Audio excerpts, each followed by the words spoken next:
Well, greetings and salutations, diabolical everybody, and welcome to our special, The Boys Aftershow. These are open spoiler discussions, these aftershows. So if you have not seen The Boys, episodes 1 through 3, which debuted yesterday, of course, you may want to skip this and come back and join us a little bit later, because we are going to talk about all things that happened in The Boys episodes 1 through 3 in open and spoilery detail. My name, of course, is John Campea. I'm your host today, also joined by my co-host, Robert Meyer-Burnett. Robert, how you doing? John, I still have images burned in my brain that are giving me a headache from what I just saw.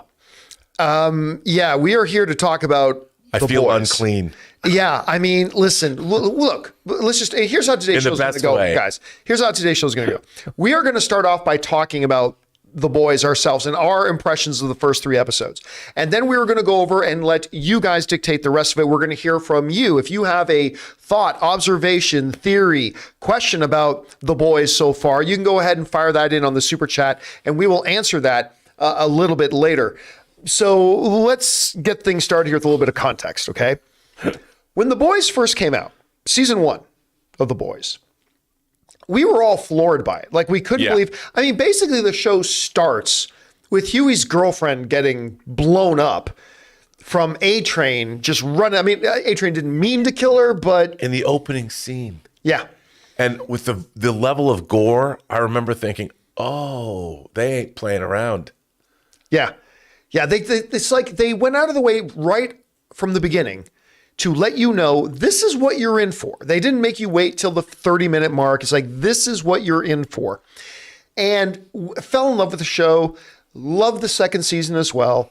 As the story evolves, Homelander has become maybe the best villain in television. And that's saying a lot, but I think he is the best villain in television. There's multiple layers to him. You're always shocked by what level of evil he's willing to go.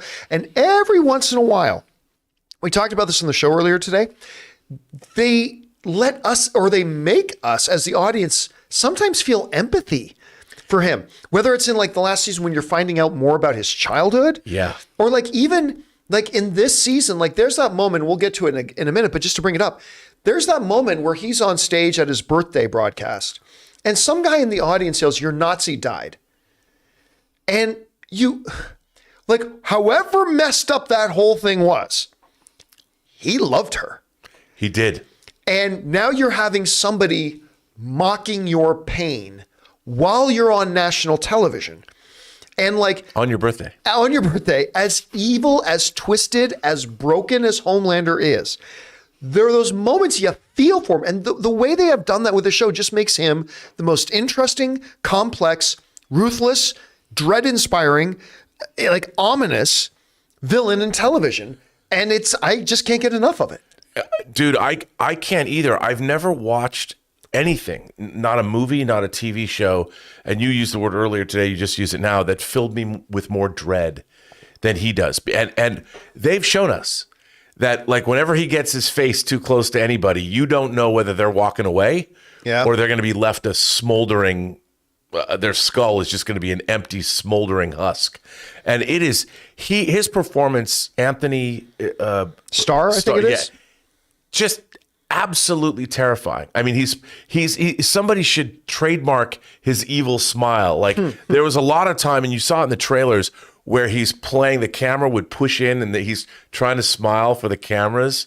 And then suddenly you'd see the thin veneer of crack. Which is what they used in a promo spot about 2 months ago. And we were all like, oh my God. Like, yes. Like I love that thing. Just, I mean, his performance is so great. And yet at the same time, he also, his storylines, what's going on with him, like when he goes up against Giancarlo Esposito and like Giancarlo Esposito is a human character. As far as we know, he doesn't have powers. Right.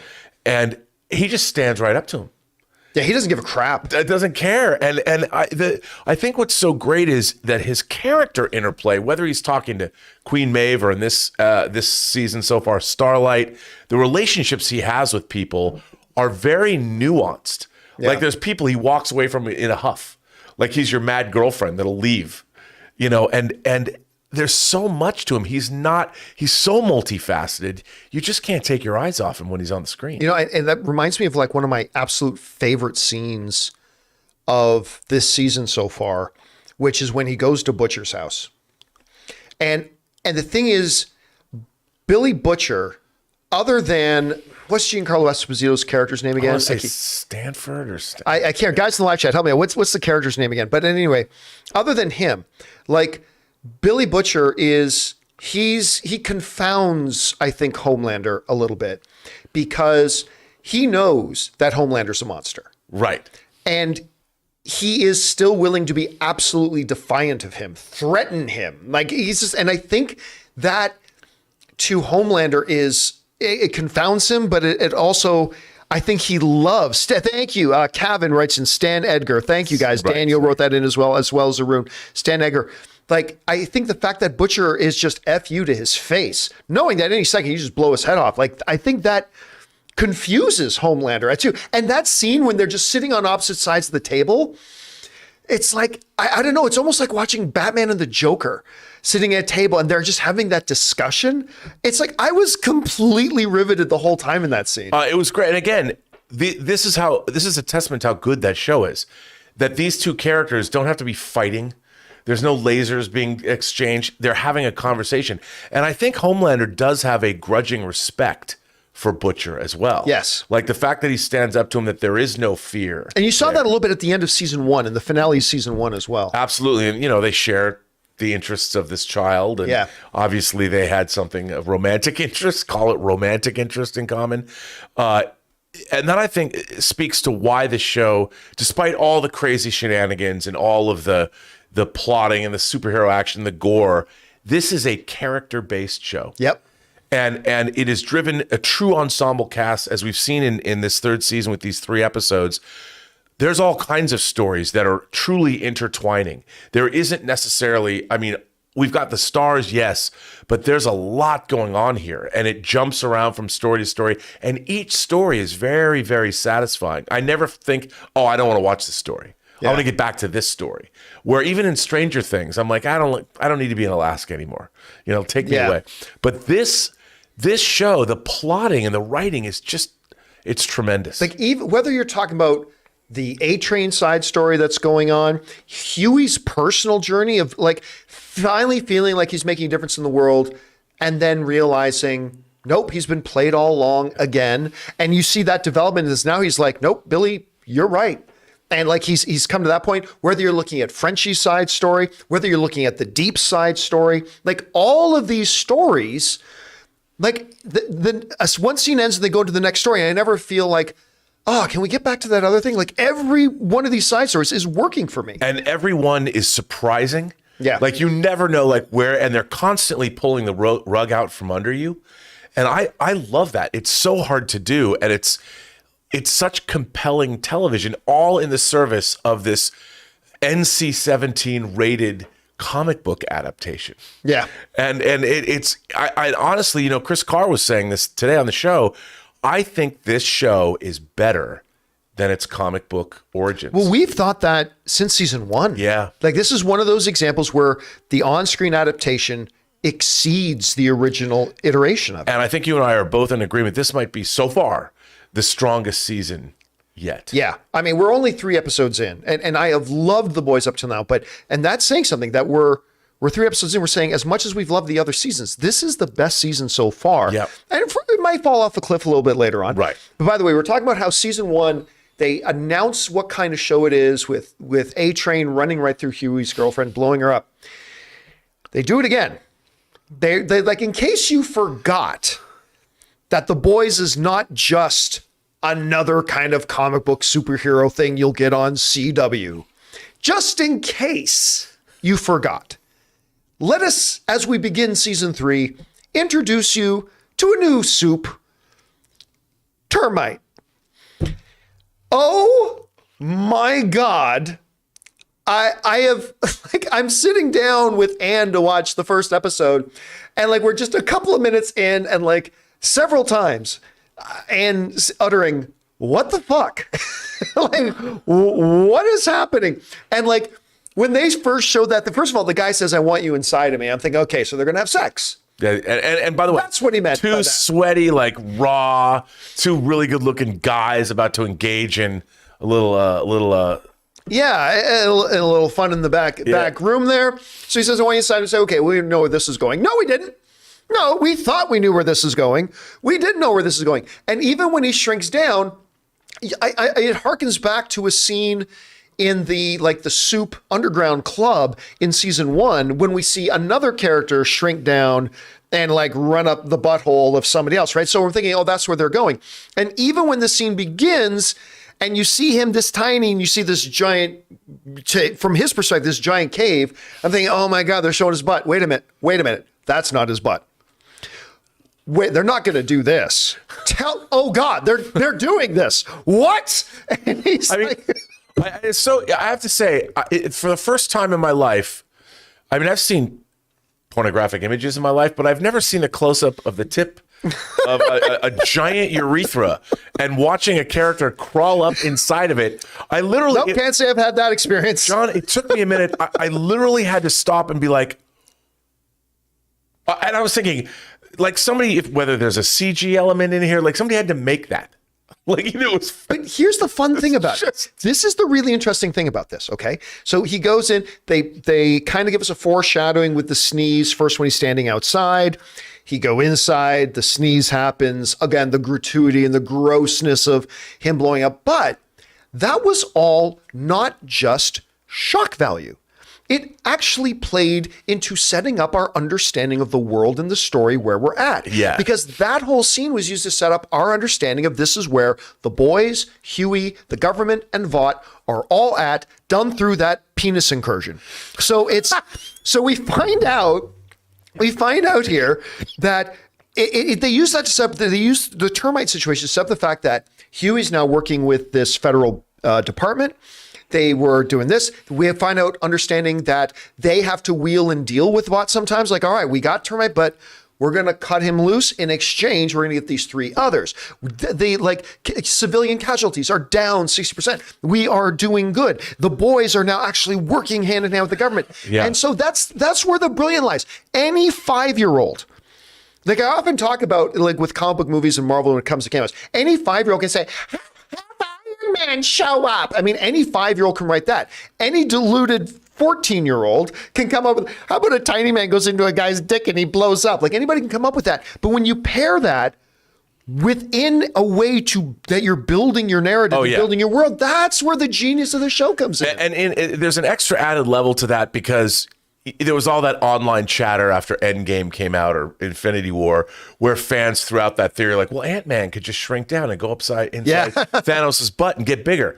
Well, they did that, but they put a twist on it. Yeah. So clearly they're paying attention to the meme world, and it was first of all, it was so shocking, but like you said, it was still not just, it was gratuitous and horrific, but in the service of the story. Right. So in a way, it's really not gratuitous because it actually had purpose narratively and function. And that's the thing, everything, right from Nadia or whatever is, what's the girl's name who's the head of the department? Yeah, Nadia's her fake name. Her whatever. Real name. Yeah. When she's killing her friend and we have that awful shot of his bottom jaw blown off and all that kind of stuff. We learn about her history. We learn about her connection. The fact that happens drives her back to Stan Edgar, right? Or whatever it is. That raised her. Yeah, that raised her. And we learn about that he's got a relationship. So every seemingly gratuitous thing is actually a narrative prompt that leads us into essential story. Yes. And that's where this show confounds expectations. 100%. And something else, the gratuitous bodily violence in this film is something that would actually occur if these characters existed in real life. When we watch Man of Steel, I never had a problem at the end that Superman killed Zod. He had no choice. What's he going to do with him? Yeah, no choice. There's no jail that can hold him. You can't throw him into the sun. It'll just make him more powerful. And if you don't break his neck now, the fight just continues. Millions more die. This, though, shows what would actually happen. Here are 2 guys engaging in lovemaking. The danger, one sneeze can ravage. Whatever it is you're doing. I don't even know if I'd call that lovemaking. Whatever it was. I don't know what to call that. It does show that even the most, these activities, these characters, these soups, pose a danger to sentient life around the planet, even if somebody could do so much as sneeze. And how dangerous these people really are. And even though it's funny and entertaining and horrific, it still reminds you that this is what it would be like if these, we think that superheroes are nice, that you read Marvel and DC comics. Oh yes, the Justice League of America. But this is showing what the real world ramifications of these kind of powers would actually be. So that's another thing, is that they've really done a good job of setting up these scenarios that could happen. It's like no one's throwing a meteor, or Thanos isn't bringing down part of a moon on someone's head. This is just stuff that would happen in, well, maybe not this particular instance, but in daily life. Like in the alleyway, when these two characters are fighting using their powers, suddenly someone gets their entire jaw blown off. And that's what would happen if these people were that powerful without that invulnerability. And you're constantly reminded just how dangerous these people really are. And let's fast forward a little bit too, because they remind us of that. But then we come back to the major story arc in season 2, which is Stormfront. And we see Stormfront again. Oh. And she's like, obviously, what's Homelander's son's name again? Ricky? No, it's not Ricky. It's, I can't remember the name. Yeah. But what the boy did to her, like leaving her completely deformed and all that kind of stuff. And Homelander comes in, and the first thing she does is uses her one arm to give him a hand job. But here's the thing. Her jacking him off in that hotel room, which I didn't wake up today think I was going to have conversations about her hotel. It's like her hospice facility, care room, whatever. Yeah. Like jacking him off. That was a physical representation of everything she was doing to him in the first season. Yep. She was manipulating him by meeting what he thought were his needs every step away. So you can look at it saying, oh, they're just doing like a gross little joke of a one-armed girl jacking him off. No. That was a physical embodiment of that was a physical living metaphor of everything she had been doing to him from the moment she met him in season 2. And it was brilliant the way they did that. And she's a complete mess. Yep. And yet she's still talking to him about establishing the Fourth Reich. By the way, everybody in the live chat, thanks for letting me know that the kid's name is Ryan. Thank you. Not Ricky, it's Ryan. I mean, even in the state she's in, she's still like, we can still establish the Fourth Reich, and so her eye is still on the prize, her one eye, because the other one's scarred over. And this just goes to show you how these characters are so well drawn and still remain, even though she's incapacitated in a hospital bed or whatever, she's still not giving up the dream, and she's still trying to convince him. And by the way, Charlize Theron as Stormfront in the movie, like when they see Charlize Theron, I'm like, okay, that's just perfect. I mean, did Charlize Theron just say, you know what, I think I'm going to cameo. I'll do the MCU. I'll be over on the Boys. Well, remember, Seth MacFarlane and Seth Rogen and all these guys have worked with her a lot, right? So they have a connection in history. So it's true. All Seth Rogen, who a lot of people forget, he's one of the producers of this show. Yeah. Just give her a call. Say, she's sure I come. And she was great. I love her stuff. Yeah. And that was another thing, the parody of whether it's they even reference the Snyder cut. They do a joke and thank you for the hashtag or whatever cut. It's like so the way they mock and lampoon like everything and everybody in this. Like it's just. By the way, on that note, I don't know that I laughed harder in a long time than Welcome to Queen Maeve's Inclusive Kingdom at Vaughnland. Queen Maeve's Inclusive Kingdom at Vaughnland. I'm so glad producer Jonathan had this image ready to go. I was like, oh my God. And I just laughed because, I mean, obviously this show makes and lives on socio-political commentary. Yes. And normally very anti-right socio-political commentary. Like the whole show is very anti-right wing, whatever. But if you're on the left, hey, listen, everybody's fair game. So they'll take shots at everybody and everything. And going to Brave Maeve's Inclusive Kingdom, I'm like, they will do anything. And then you get to like Gunpowder talking about, which of course we've seen this, Gunpowder up there.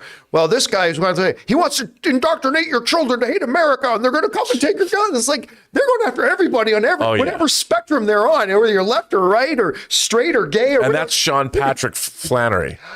That's who that was. I'm like, who is this guy? Who is this guy? Yeah. Oh my God. Yeah. I mean, they just go after everybody. And like, I thought they did that a lot in seasons 1 and 2. Yeah. They've ramped that up here, like to the nth degree. Absolutely. I mean, and again, the same way that South Park goes after everyone, yes. There's the sacred cows. I mean, that's what makes this show so biting. No one is safe. The characters aren't safe. Political commentary isn't safe. The audience isn't safe. That's what I love about this show. There are seldom places in entertainment now that go to the places this show goes. Yeah. Under the guise of a comic book adaptation. And again, it never does any of it gratuitously. There's always a story point to it or a way that it serves the story. Well, and I'll tell you another thing I really liked about these first 3 episodes, Hughie and his relationship with Starlight. Yeah, I love it. It starts out at first, it's really secure. They're working together. They're going to bring Vought down and all that. But then they introduce a wrinkle. There's several wrinkles. But when they introduce Starlight's old boyfriend from her Christian days when she was singing and he was in a Christian boy band and they were the first people to sleep together and he might be the next member of the 7, they introduced this whole thing. And you kind of, at first you want him to be a dick. But then you kind of like him because he's like a nice guy. Like, again, subverting the expectations. Yeah, over or under episode 5.5 when that guy dies. Over or under, like, does he make it past halfway through episode 5 or does he die before halfway through episode 5? Because I don't think he's long for this world. Yeah, no, I don't think he's long for the world. Yeah, I think I'll go over. I think he might get to episode 6. Maybe. Guy, what's the character's name? The guys in the live chat, Starlight's ex-boyfriend, Supersonic? Supersonic, yeah. Supersonic. You know what? I'm gonna put right now a poll for you guys in the live chat. Does Supersonic live to episode 6? So does Supersonic live to see episode 6? I've just posted that in the live chat. So go ahead and vote on that poll. We'll see what you guys have to say about that. But again, our main character has to navigate these waters. Yeah. And they keep throwing stuff. I mean, that poor kid, man. I mean, this episode, there's one revelation after another. And here he is. He's had a good job with the government for like a year. Yeah. Finally been winning. Or so he thought. Yep. And it's just the way that the character interplay happens. And this idea, you think that Homelander is going to get one on him when Starlight's going to be co-captain of the 7. And you figure, oh, okay, maybe Starlight's going to get one over on him. And at first she seems to, you're going to help me and we're going to do the causes that I believe in. And then by the end of that 3rd episode was absolutely chilling. I mean, talk about in our whole age of consent, talking about the Me Too movement and all this, she got the ultimate Homelander, chilling, disgusting Me Too. We're in love. And then he kisses her on live TV and you see that she kissed him. Well, yeah, she just you could tell in her face without dialogue. This was what was really good about the scene. You could tell she was having an internal conversation with herself. Yes. Very quickly and determined, I'm going to manipulate him in this situation. Yes. I'm going to take control of this situation. And again, the whole episode, I was wondering, what was with the beginning of episode 3? What was the point of showing her back in her pageant days? And then they remind you, it was so the fist behind the back. We knew exactly now what that represented. And it was such a great thing. But by the way, we haven't really talked about what it ultimately looks like. What is the arc? What is the lost arc in this movie? What is our MacGuffin? And it's fascinating because in seasons 1 and 2, it's just always known and assumed there is no stopping Homelander. Right. There's try to manipulate him as much as you can, try to keep him contained as much as you can. There's no destroying him. Season 3, they've introduced a MacGuffin that there is a weapon out there that they believe can stop Homelander. By the way, did you notice when they mentioned that Homelander is as strong as Soldier Boy? I had no idea they were going to say Soldier Boy was that powerful, but whatever. But then, Mallory said, well, we don't know for sure that the weapon could have killed Homelander. But the fact that they've actually introduced a MacGuffin in this, that there is a weapon that can kill Homelander, and that is actually a lost arc that we can now physically feel pushing our main characters towards going through. And I kind of love it so far. No, I love it too. And look, I really did love the introduction of Soldier Boy and how it was done. And he's such a dick. Such a dick. And we get a great, again, unexpectedly, a great flashback sequence to, you know, a military operation. We get to see young versions of some of our main principal secondary characters. One being that younger Giancarlo Esposito. Oh my God. That wasn't he perfect. Perfect casting, perfect acting. I never for a second doubted that they somehow went into a time machine, went back in time, got a younger Giancarlo Esposito to do the scene. That's how good it was. And then you realize, you know, how long Vought has been trying to get the military to use soups. Yep. And this has been something they've been trying to do for decades. And then of course another thing they introduce is VX, Compound VX or whatever, which allows, again, another great conceit. It allows people to get powers for 24 hours. And, you know, Butcher is tempted. The Pandora's box. I mean, here's the temptation of Christ, you know, on the cross. Oh, come on, you don't have to, you can get down, like in Scorsese's movie. Yep. And here is his Butcher. Is he going to? And of course, he gives into the temptation. But he didn't give into it. It was, he had reached, the way they set this up was so beautiful. He didn't give into it. Because first, he reached the highest point he's been in the show. He looks at the video that Ryan made for him, thinking of his Becca and him, and he realizes Hugh was right. There's more to life. There's things there to grasp and hold on to and love and enjoy. And he gets on the phone with Hughie to tell him, I'm done. I'm done. You're right. We can be happy. And it's when he hits that peak that Hugh tells him the thing that we thought was going our way this whole time this last year, it's all Vought. We've been manipulated, lied. And everything you see, everything for Billy Butcher come crashing down. Because I feel like narratively, had he not looked at that video first and just heard from Hughie, I don't think he would have taken it. But the fact that he just watched that video, felt a glimmer of hope in his heart, to have it ripped away 5 seconds later, that's what left him in a spot that's going, I'm going to shoot I will do whatever it takes. And that's why this show is such a great show, is because this kind of writing, I mean, this is really Shakespearean level stuff. I mean, maybe it's not Hamlet, but it's up there. You know, it's pretty incredible. And the way, there's no reason that this show should be as well written as it is, but that's a perfect example of how good the writing on this show is. It's incredible. And by the way, does anybody think Soldier Boy is dead?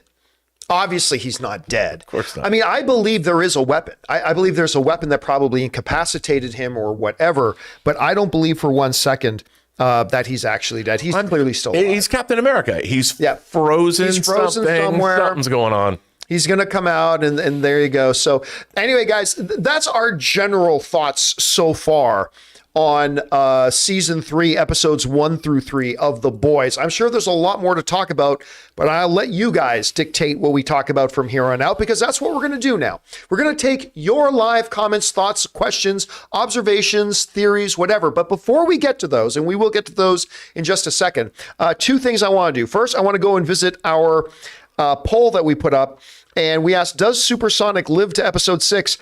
Only 39% of you think he does. 60% of you, no, it's 40%. 40% of you say yes, he lives to episode 6. 60% of you are saying no, he does not live to episode 6. So there's that. All right, guys. Now, before we start going to your comments and thoughts that you guys are throwing in, we want to take a second and thank the sponsor of this episode, our friends over at Mint Mobile. Guys, we want to thank the sponsor of today's video, Mint Mobile. You know, the one with the delightful ads with good Canadian kid Ryan Reynolds. So look, after years of fine print contracts and getting ripped off by big wireless providers, if we've learned anything, it's that there's always a catch. So when I first heard that Mint Mobile offers premium wireless starting at just $15 a month, I thought, what's the catch? But after talking to them and using their service, it all made sense. There isn't a catch. And guys, that's no joke, because for years I've been using one of the major providers and it was fine. But I switched over to Mint Mobile a little while ago. The service has been fantastic. And the big difference is I'm now paying about 1/3 of what I was paying before. And the best part for anybody who just hates their phone bills is that Mint Mobile offers premium wireless for just $15 a month. All of their plans come with unlimited talk and text plus high-speed data delivered on the nation's largest 5G network. Use your own phone with any Mint Mobile plan and keep your same phone number along with all your existing contacts. To get your new wireless plan for just $15 a month and get the plan shipped to your door for free, go to mintmobile.com/Campea. That's mintmobile.com/Campea. Cut your wireless bill to $15 a month at mintmobile.com/Campea. And thank you to our friends at Mint Mobile for sponsoring this show here on the John Campea YouTube channel. By the way, guys, when you support our sponsors, and I highly encourage you, I switched over to Mint Mobile. It's amazing. I'm paying like 1/3 of what I was paying before. But when you use our sponsors, you're actually supporting our show as well. So make sure, do yourself a favor, save some money, get a great phone service. Check out the link for Mint Mobile down in the description of this video below. All right, guys. With that down now, let's go on over and start taking your live comments and questions. What do we got here? First of all, we've got Corey Harper. Can you do me a favor, Jonathan? In Streamouts, can you go into the filter and turn off everything except for the super chats? Just because we're getting like subscribers and everything in there too. Corey Harper writes, Robert Singer for president. Again, of course, Robert, what's Kripke? Eric Kripke, who is the executive producer of this, the showrunner of the show. He was, of course, the same guy who got Supernatural going, and the actor who played Bobby is now playing the Democratic nominee for thing, and his name Bobby Singer, which is great to see. So it's so cool seeing both. They've got to find a way to have a scene with Soldier Boy and Bobby Singer. They've got to have a way to do that. I want to see my Dean and Bobby reunion on there. All right. Next up, we've got Jerome writes, think Mallory was wrong for keeping that secret? I don't, listen, she's already going after trying to kill Soups. What secret could she be afraid of? Like when she said, oh, they'll kill me for saying, well, aren't you kind of already in that kind of zone? So I don't know. I mean, really, I don't see how it would have changed anything for Marvin. Like for Mother's Milk, like knowing that story, the details of it. Right. How does knowing that story help Marvin? I'm not sure. So I don't really blame her all that much for hiding it. No, I don't. No. No. All right. Next up. Because what's going to... Yeah, what would it change? Yeah. All right. Ryan Gerger writes, hey, John, the upcoming episode 6 is the Hero-gasm episode. And when will we see Soldier Boy in present day? In what episode? I honestly don't know when we're going to see him again. I don't know how much. I mean, I'm kind of surprised we've already seen him in the show.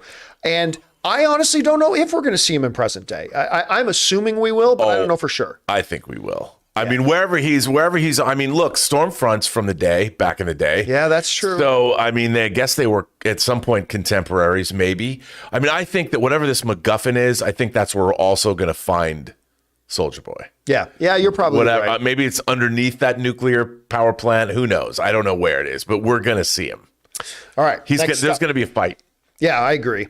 All right, next up. I wonder if we're going to see Homelander fight Soldier Boy. Oh, I think we are. Which... I mean, I'm waiting for the Billy Butcher and Homelander fight, but I would also very much, yes, please. I would very much like to see a Soldier Boy versus Homelander fight. Thank you very much. All right. Where are we at here? Ethan Holgate writes, Corey Harper writes, same that somebody else said, Robert Singer for president. Ethan Holgate writes, get to the prostate. Why did he want that? Dude, I don't know why he wanted any of that. I don't want nothing doing an excursion up the pee hole. Thank you very much. Let's see. Next up, we got Jerome writes, think Victoria genuinely likes Hughie. Yeah, I do. I think she does legitimately like absolutely. him. I completely agree. I think everybody because he's a good person. He's a good worker, good employee. Why would you, I mean, we may find out differently, but I was actually thinking if she had seen him hiding behind the dumpster when that happened, I don't think she necessarily would have killed him. I don't think so either. Would have pleaded with him to try to get him to see her side of things, but I don't know. We'll find out, I'm sure, at some point. Okay, next up. We've got Mike Joyce who writes, I think I was more horrified by Timothy's death than the embiggening scene. I'll tell you what, the dude who plays the Deep, I've always thought he is great in this role. Great. But he made us care about a CGI squid. He made us care about a CGI. It was, guy was he's praying. It's like, I lost. I laughed. I shouldn't have. I feel bad. I laughed out loud when he's saying that. I mean, that was Homelander being at his most sadistic. He's most evil. And going after some. Oh, God, there's the scene. And dude, this scene, how much like he swallowed this thing whole. Like I was cringing and laughing and just, this scene was just, and he played it so well. So good. And he's got kids. He's great as this. I'm telling you, he's great as this guy. And again, another example of look, the way we get introduced to him in the show in season 1, he's a monster. But they've also made us feel empathy for him a number of times. Still one of the funniest moments in television history is when he's trying to drive the van away with the dolphin in the back and the dolphin dies. It's like, oh my God. Okay. Anyway, okay. Can I also talk about something I loved in this? The fact that he's now starring in the TV movie of the week about his experience being indoctrinated in this cult. And, you know, the Hallmark, the VOT Hallmark channel version. What are you going to do about it? Run. I just love that these superheroes play themselves in movie versions of their, it's just so nuts. All right. Next up. We've got Attack of the Mushi writes, if you take away my love, then I'll be feared. Wow. Listen, every season you think, okay, that's the moment that they really reveal how horrific Homelander is. But then they do it again and they up it. And they keep finding ways to make it more and more ominous, more and more dread-inducing. That whole speech he gives about, I want them to love me. Like, I want to be loved. I do. But I'm okay being feared. And it also is showing how each one of the controls that are in place to sort of temper or hold down his behavior is slowly being taken away. And that video was a big thing. Like, oh, if this video gets out, you'll be disgraced. No one will love you. Now he doesn't care. Yeah. So go ahead. I'll kill everybody. Kill everyone, which means that how do you control this person? All right. Next up, we've got Ethan Holgate who writes, seriously, John, I'm so freaking in love with this show. And also Kimiko's fascination with music in interesting to wonder if it will lead to something. It must. Yeah. Because, you know, in her own fantasy, she starts singing. I mean, I remember when that was happening, Anne was like, wait a minute, when did she start talking? It's like, so obviously part of the fantasy, the things that we've seen in previous seasons that she's got a thing about music too. I do hope it leads somewhere. When she's sitting on the porch having that conversation with Ryan, like it's pretty moving. I mean, for a character that doesn't speak, she says a lot. Absolutely. And no, they're clearly building up to something. I agree. All right, next up. We got Ojas Grady writes, I realized what you meant, Rob, about the end of episode 3. The Starlight and Homelander thing had me malding. I'm not sure what that means, but what's it called? Homelight. And, you know, you knew they were going there the moment Ashley, is that the PR girl's name, Ashley? Ashley comes in and says, people love you and Starlight. I was like, oh no, I know where this is going now. And then especially when Hughie said, no, you need to stay there and do whatever it takes. Oh, I know where this is going now. But you know what I would love to see? Listen, Starlight is no joke. No. Right? Like, she can't kill Homelander. I would be very interested to see what happens if she hit Homelander like with a full shot, because they've shown she's very powerful. Absolutely. No, and I think we're going to see. I mean, the question that with all of these controls that are in place to control Homelander, is he going to go full on? There's a comic book that Alan Moore wrote called Miracle Man. There's a lot of Alan Moore. Yeah. And in issue 15 of that, the villain, the bad character, goes to London and just starts slaughtering innocents and putting heads on pikes, kills thousands and thousands of people as he waits for Miracle Man to show up. And I wonder in this show, because we saw glimpses of like his fantasy of killing everyone at that press conference outside. Yeah, back to season 2. I'm wondering if this goes full apocalyptic, where he because that's what they're doing. They're removing any controls anyone has over him, and once they're gone. What's left? What's going to happen? All right, next up, we've got Socio, who writes, Homelander is the type of being who wouldn't mind at all if he wipes out every single human and soup on the planet. But if he does, there'd be no one to worship him, just constant internal battle. But here's where this is the thing. I disagree. This is what makes Homelander such a fear-inducing but fascinating villain. This show, through season 1 and season 2 and in season 3, they show that underneath all that, as much evil and self-centeredness and everything that there is, he is not immune to his actual human emotions. Right. And we have seen many times through this thing that he can act like he doesn't care, and then suddenly he's devastated. And suddenly he's actually hurt. And suddenly he does care. Right.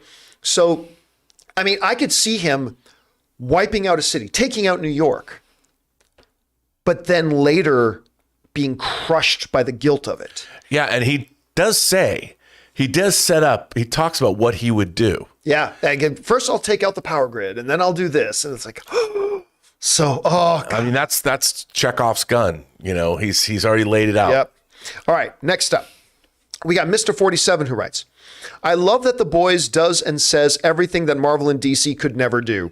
It doesn't hold anything back. Nothing is off limits. Yep. Yeah, and listen, that's fine because that's the kind of show that The Boys is. The fact that nothing's off limits is not what makes the show good. What makes a show good is next level, unbelievable writing. Yes. It's just accentuated with all the gore and all this other kind of stuff, right? That kind of stuff, if suddenly you threw it into a DC thing or a Marvel thing, it would be so out of place, and it would come across as desperate and pathetic and wouldn't work. It would in a lot of places. But in The Boys, the nature of that show, this is what that show needs to be. And it's just amazing what they're able to do there, man. All right, next up.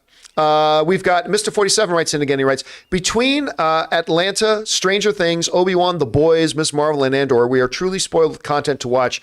Time to break out the TV dinners. I mean, it's crazy. I went from watching episode 4 of Stranger Things right into watching the episodes of The Boys. It's like there's so much good stuff on TV right now. By the way, I didn't mention this today. A really, really good friend of mine who I trust implicitly has another friend that saw most of Andor.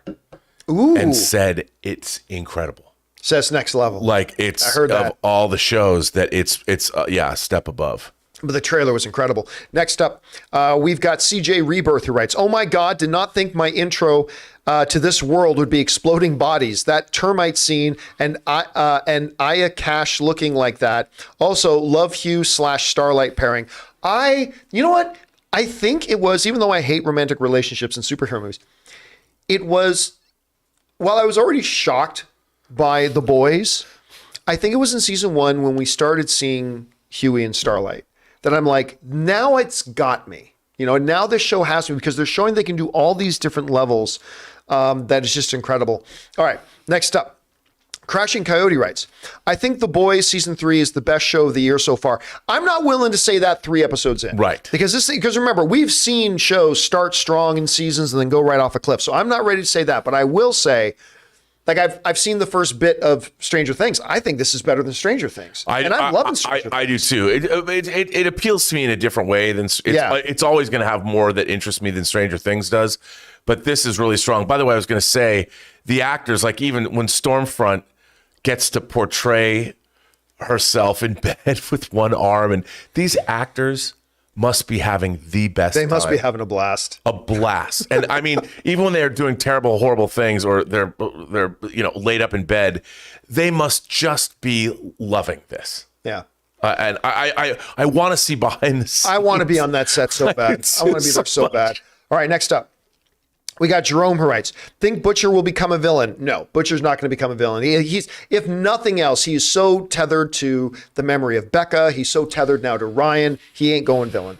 Next up, Jerome also writes, theories for episode 4? None, don't care. I mean, it's obviously at some point in the show, Soldier Boy, obviously at some point we're going to see Butcher and Homelander fight. I mean, that's literally in one of the promo images, them shooting their eyes. I mean, there's going to be Hughie and Starlight are going to have it out. Yeah, there's going to be a conversation. There's going to be some there. And again, Starlight cannot stand against Homelander, but she could probably get and some she's legs. going to say, you told me to stay here. This happened because of you. Yeah. I was doing what you told me. All right, next up. I think Hughie was wrong to go back to Butcher. No, it was the right thing to do. He tried to do it one way and realized, oh no, Vought's got this all covered. The only way we can fight this, we tried to do it the right way. We tried to do it the above board way.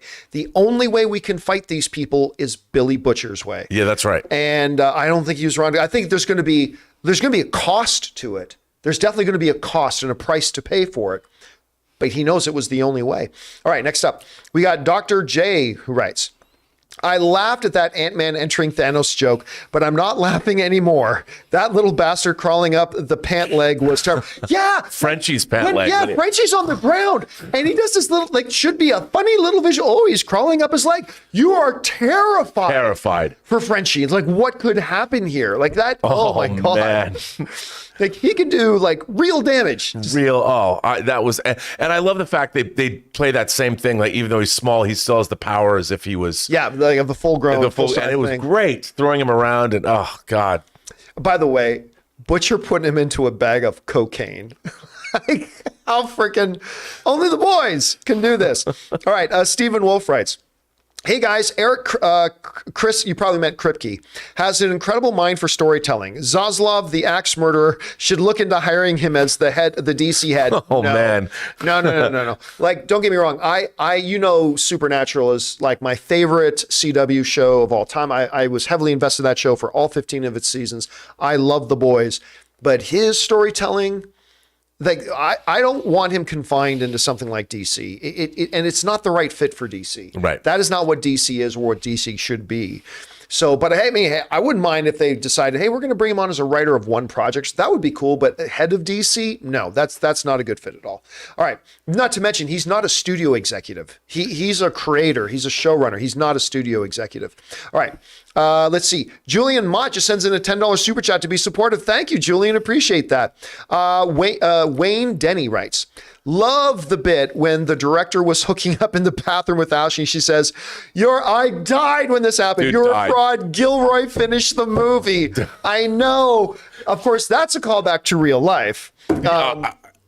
Rogue One joke, maybe. Yep, that was an obvious Rogue One joke. And I also loved how By the way, also, for those of you who don't know, Tony Gilroy actually came in and oversaw the reshoots on Rogue One, and he finished the movie. So her riding him in the bathroom and then saying, you're a fraud, Tony Gilroy finished the movie. I'm like, oh my God. Again, nobody's off limits. They went after everybody. And then I was like, are they assuming? She's like, pull my hair. Pull it out. Yeah, it just pulls this giant chunk. I mean, I'm like, does she have something going on too? Maybe a little. No, she literally told him. I know. Her hair first. They should pull it out. But that's because maybe it regenerates quick. I don't know if that was foreshadowing. She literally just wanted to pull her hair out. Oh man, I was like, wow. All right. Next up, we got Jerome says, telling you poop powers are coming. I mean, I know they did that in the animated thing. I don't think they're going to go that here because every bit of thing they do always has a narrative function. And I don't know. But you listen, Jerome, I wouldn't put anything past him at this point. All right, next up, Daniel Dang writes, love all the obscure film references. Tony Gilroy had to reshoot this. And you're not Roger Deakins. I know, that was so good. It was, dude. You can tell, look, you were mentioning that you can just tell the actors are having a ball. Yeah. I'm telling you, the writers are having a ball. They are. Because they know we can say anything we want. You can't write that stuff in anything else. You can say it here. But they're saying it because they know their audience gets it. And they're not just trying to be too obscure for obscure's sake. They know that we're all right there with them. And I think that they know that their audience is fairly niche. And it's so beautiful to see that they really understand what we want. Yeah. Totally in tune. So well done. All right. Next up, we got Attack of the Mushi, who writes, Soldier Boy has a chest laser in the trailers. Oh, I didn't see that in the trailers. Anyway, I think he's the weapon a la Peter exploding in NBC's Heroes or X-Men's Havoc. Yeah, maybe he himself is the weapon. Maybe so. And maybe that's why the Russians took him, or maybe that was all his own plan to fake his own. I mean, obviously, Soldier Boy's not dead, and we are going to find out. But the question is, what is Mother's Milk? going to do when he finds out. And what exactly did Soldier Boy do to Mother's Milk's family? I'm sure there's a flashback scene coming at some point. All right, next up. The J. Shrey Way writes, Homelander is so relentless. Star is amazing. And look, you can have the greatest actor in the world. If you don't have the writing there to back it up, it will not make a compelling character. But it goes both ways. You can have a well-written character.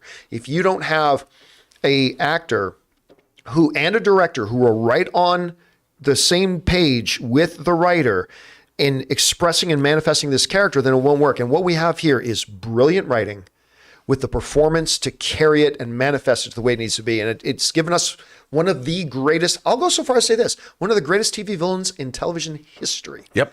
Like I don't mind saying that. I really don't. But it's true. All right. Future Boy writes, off subject. Nope, we're not doing it. We're here to talk about The Boys. Thank you, Future Boy. All right. James Argenta writes, Karen Fukunaga? Do you mean Carrie Fukunaga? No, Karen, the girl that plays Kimiko. Oh, I didn't realize. Yeah. I thought oftentimes people write in and it'll just be misspelling somebody else's name.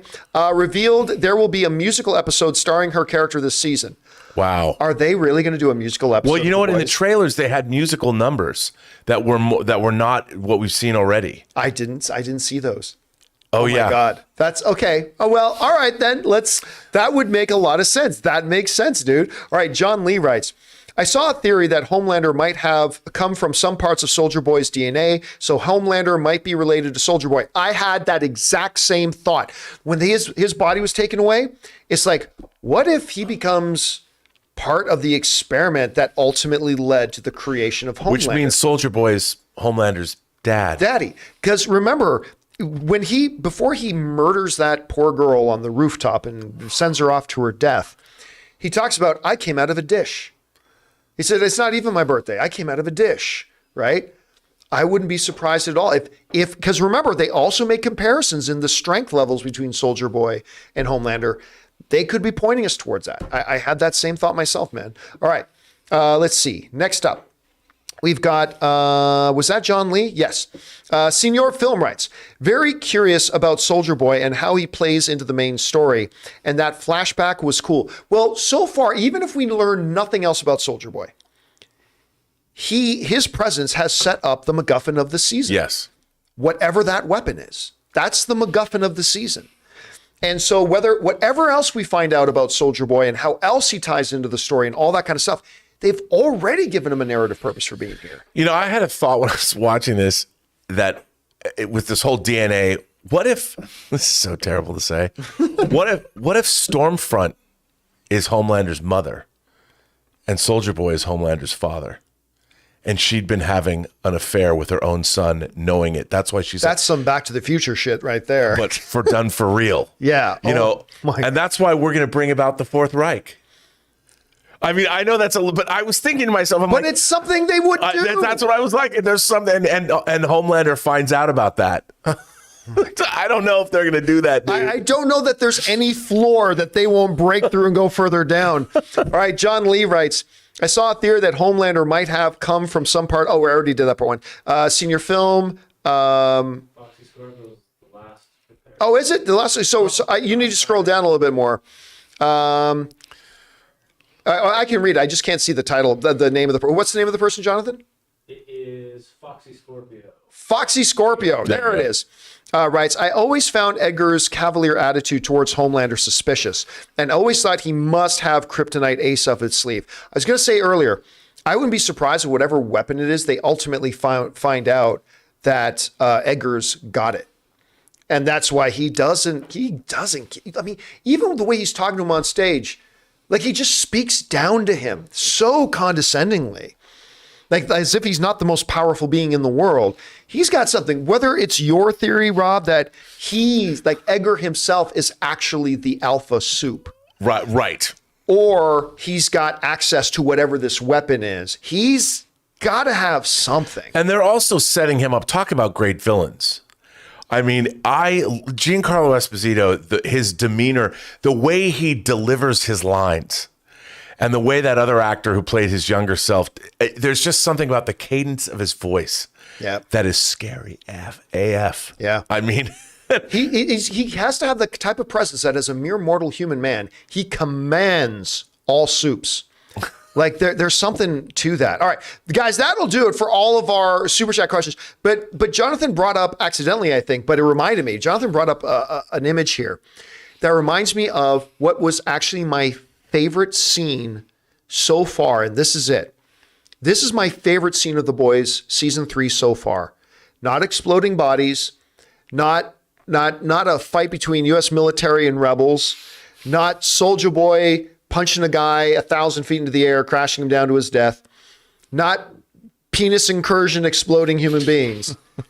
My favorite scene, and one of my favorite scenes of television in the last year or two, was that scene where Mother's Milk and his ex-wife are simply sitting on the couch, and he's opening his heart to her and saying he's revealing all of his struggles to her, and she's just listens and then supports him and says, listen, I can't be with you, but you need to do what you need to do. And like he needed that from her. You know what I mean? He's been trying to hold it together so much for his daughter, in the vein and lost hope that maybe someday he can win his wife back, which is not going to happen. Not going to happen. She spells it out. It's heartbreaking. Yeah, but just the openness, the realness of the beauty and the pain of this scene. I'm telling you, I was watching that. I'm thinking, this is great television. It's not great superhero television. This is great TV. And I loved this scene, Rob. I loved it so much. What did you think? Well, it was so poignant, and also, again, you know, when it started out, you think that maybe there's a chance of reconciliation, that she's going to say, "Oh, honey, I love you too," because you're so used to that, and it's like, nope. She completely did not. Here he is pouring out his heart, and he wasn't doing it to win her back. No. He was just we're so used to these television tropes. Yeah, and I love that she stood her ground. You know, because that speaks to the great writing. And like you said, I'm here to support you. I will always love you, but there is no way we are ever going to get back together. But it was really more of a direct thing of saying, listen, you're doing this partly for me. And yeah, I don't want you to be what you were, but you need to do what you need to do. Mm-hmm. I mean, I'm out of the equation. So I can't want you to not be that for my own good here. You've tried. And he was listing it off. I up my dosage of my meds. I've seen the doctors. I try to do this. My ticking is back, all this kind of stuff. And she understands because she knows him better than anybody. She says, this is something you need to do. You need to go back. And it's like crazy. But what I did love about that too, is it showed that these are two people that do love each other. Yeah. Mutual respect. It wasn't, again, every scene in this show is never just about one thing. There's always multiple levels that are going on character-wise, situationally, and it's always surprising because they never play it safe. You never get the cliche, the standard, oh, this is that trope. Right. Everyone talks about, well, it subverts expectations. This movie subverts, or this show subverts expectations on a scene by scene basis. Yeah. And maybe at one point I'll feel that, subverting expectations is their thing. But the writing is so strong, the characterizations are so strong, the motivations are so strong that when you watch this, I mean, as far as entertainment goes, I don't think I've ever watched anything quite like this before. Well, and to your point, when you said they subvert expectations, here's something that I've never seen done before in a show as effectively as this. It subverts your expectations every scene. But by the end of the scene, while it subverted your expectations, you're also like, that was still completely consistent with the characters and the narrative that we've met so far. Like normally to subvert expectations means you go off the path, you go completely, right? And it doesn't always make sense. But they do it here and you realize as crazy and as unseen as that was coming, like we couldn't see that coming and out of left field. You know what? That is totally what Hughie would do. That is totally what Starlight would do. It's crazy. And even with like Supersonic, at first, when you first meet him and the way that Starlight and him are talking, like, remember the old time, you wanted to hate that guy. And as you got to know him a little bit more in the episode, by the end, you're just feeling, gosh, I hope he makes it past 5.5. I mean, will he make it? Because you actually genuinely like him. And they first start out and introduce him as just, you think he's going to be this typical meathead ex-boyfriend type, and that they're she not. Regrets losing her virginity to. Or, yeah, I mean, and it's not that way, and you just know whatever's going to happen, it's just going to end badly. And by the way, the majority of you guys said you do not believe he is going to make it to episode 6. We'll see about that. Anyway, guys, that'll do it for this installment of our The Boys After Show, our open spoiler discussion here for episodes 1 through 3. Hey, listen, this is actually kind of a pilot. Do you guys like us talking about The Boys? Should we come back next week and cover episode 4 and then 5, 6, and 7, whatever? If you guys think so, make sure you drop down a comment below and let us know that. But I've certainly wanted to talk about episodes 1 through 3. This has been a lot of fun. Rob, thanks for being here and talking about The Boys with me. Where can people follow you online? You can follow me on Instagram, RM Burnett. Find me on Twitter, Burnett RM. Find me on my own YouTube page, Post Geek Singularity, and go to postgeeksingularity.com. And you guys, of course, can follow me on social media on Instagram and on Twitter, simply at John Campea. Big thanks to producer Jonathan Voico for running the show today. Thank you to you guys for being here and following along with us. Big special thank you to all of you who sent in the thoughts, comments, observations, and sent in those super chats.